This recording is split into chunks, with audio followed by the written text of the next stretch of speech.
Hamilton Day is here once again, and admittedly, friends, I'm a little more nervous than I was before because for the first time since Hamilton started, Alexander Hamilton, Lin-Manuel Miranda, is kind of without something to do. The last song we heard was Washington and Hamilton basically stepping down. So what comes next? We're going to find out.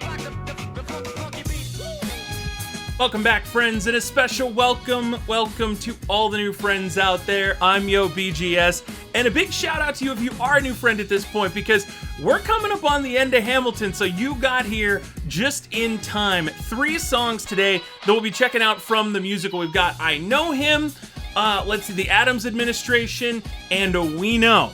So I'm a little concerned as, like I said, Hamilton's transitioning out of his role. What is going to wait for him in retirement? We're going to find out pretty soon. Although the first thing we're going to find out is that my window was not shaped properly. Second thing we're going to find out is that Christopher Jackson is the man, and we're going to let his applause play out because it is well earned and well deserved.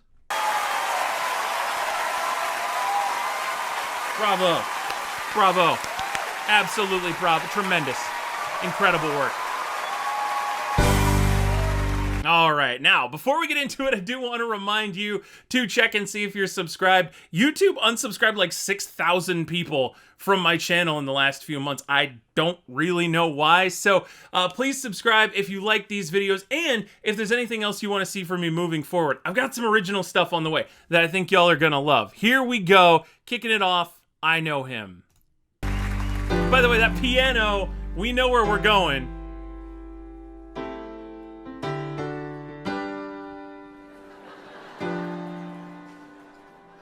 They let him take a bow. I like that. They say George Washington's yielding his power and stepping away. Oh, that's cool too. I love that, like, because you envision this if it were not a cartoon, but like you envision this if it were had more effects than, say, a Broadway musical, and you can almost see Washington like walking into the mist at that point as, from out of frame, we've got King George coming back.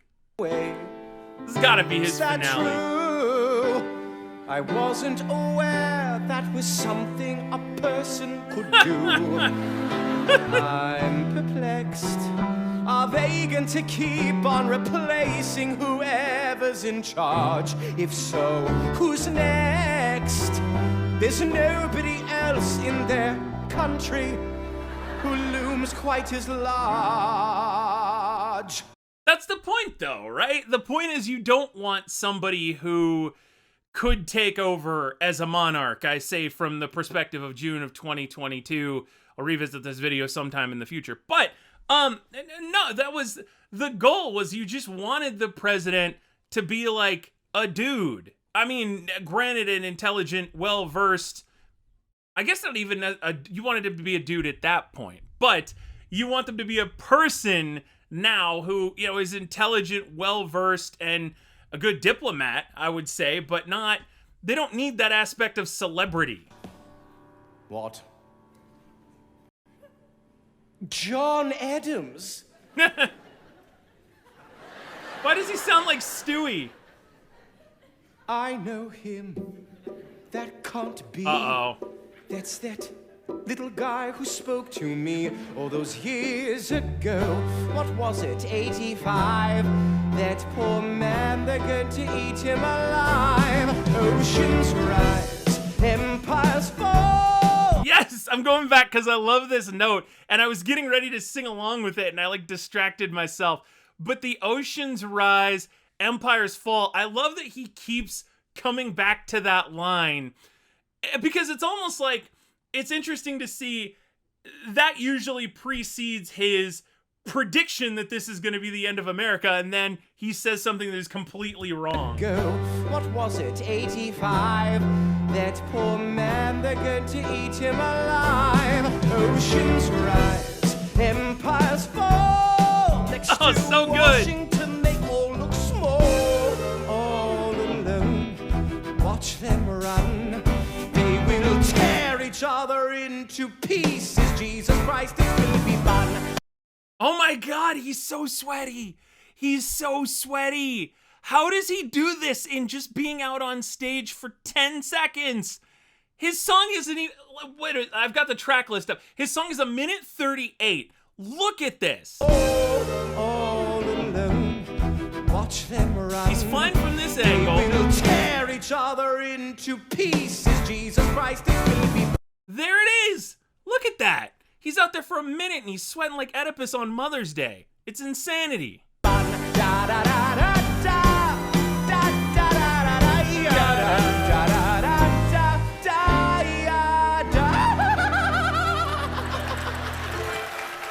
All right.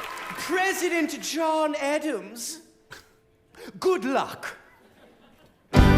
Two things. Jonathan Groff may be considered decaf. And secondly, that's what I was thinking of. Because I'm singing along with the yada das. And then I'm like, who sings that song? Jonathan Groff. Let's keep it that way. Anyway, beautiful performance. I don't know if we're going to see him again. That's why I wanted to give him his props there.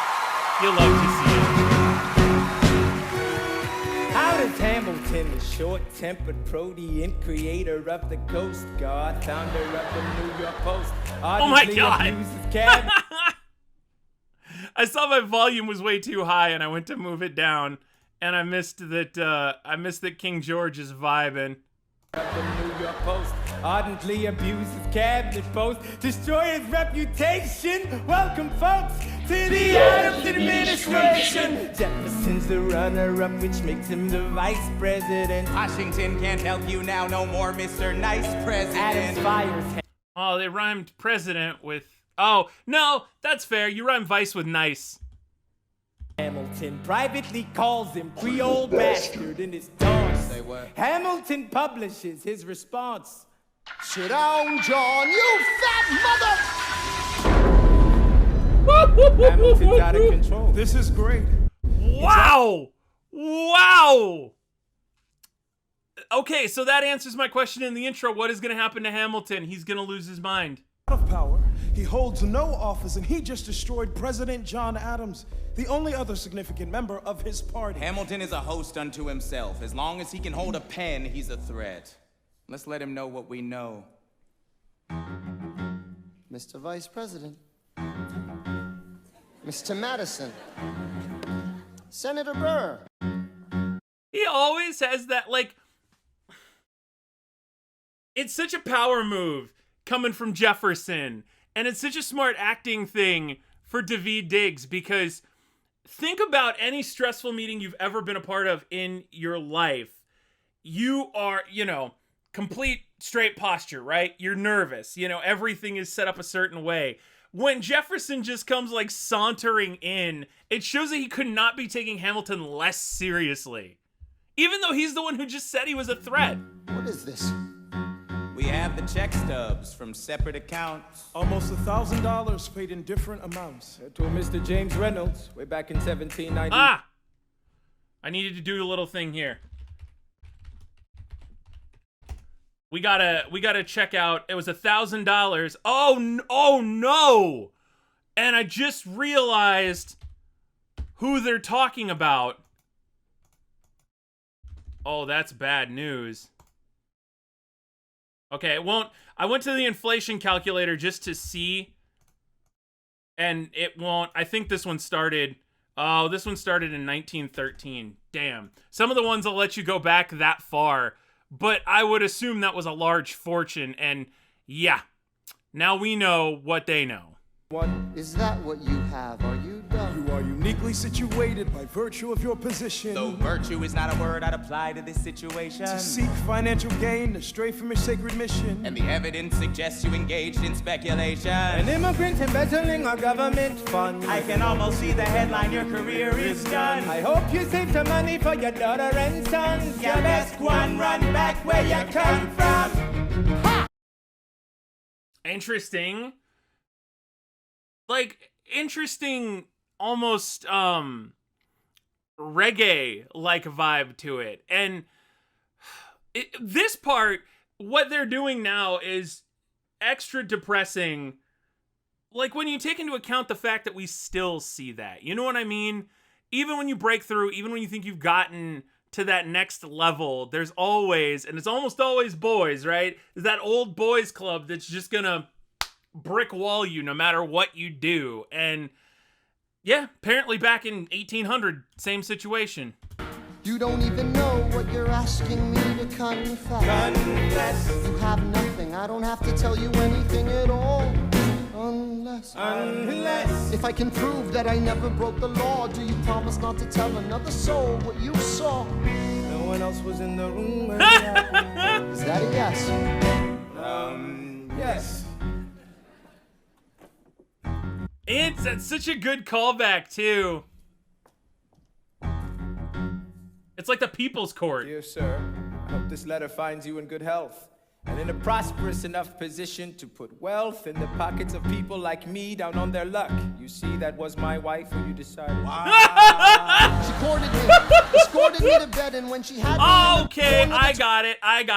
Okay, I'm up on it now. I assume they knew that initially the $1,000 was paid to, stop him from declaring his, well, you know what I'm talking about. But so they thought he was embezzling government money to do illegal investing, which I don't know which would have been better back then. When Reynolds extorted me for assortedly, I paid him quarterly. I may have mortally wounded my prospects, but my papers are orderly.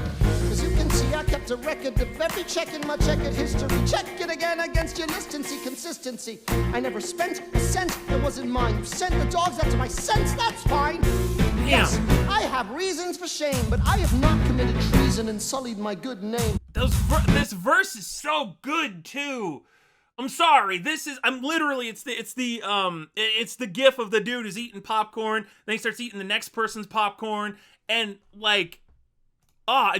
again, you buy the whole seat to this musical, but you only need the edge of your chair, friends. Good Lord, it's so good. It's all so good. I never spent a cent that wasn't mine. You sent the dogs after my sense, that's fine.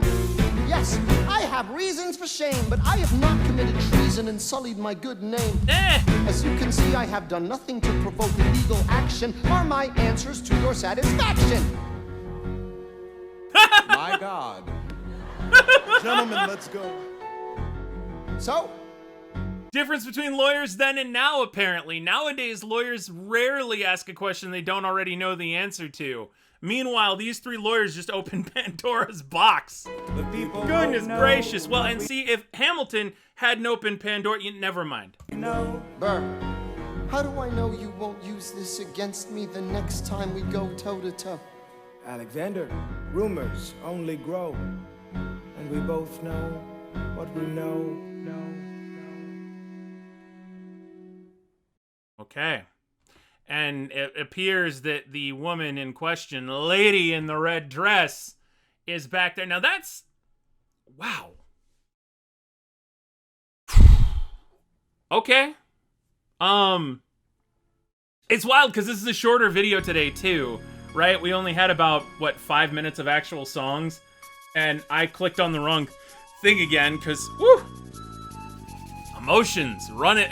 So Hamilton is managing to hold on to everything outside of the world of politics, although he's in a really precarious position, right? If this were Jenga, for example, we're at the stage of Jenga where you've got 4 or 5 rows of one block, one block, one block, one block. Half the people at your party are drunk, and you know that the next move is gonna knock it over. You're just hoping that you don't have a glass table at that point. But it's not a house of cards because Hamilton built everything legitimately. So it's just one of those things where the establishment that had only been established for about 10 years at that point wanted him out, and now they're doing what it takes to get there. So we'll find out next time. Hopefully it won't be as long before the next Hamilton day because I know people really dig it. I'm having a lot of fun with it too. On that note, what did you think about really this turning point in Hamilton? Let me know in the comments down below. Take care, my friends, and as always, I will see you for the next one.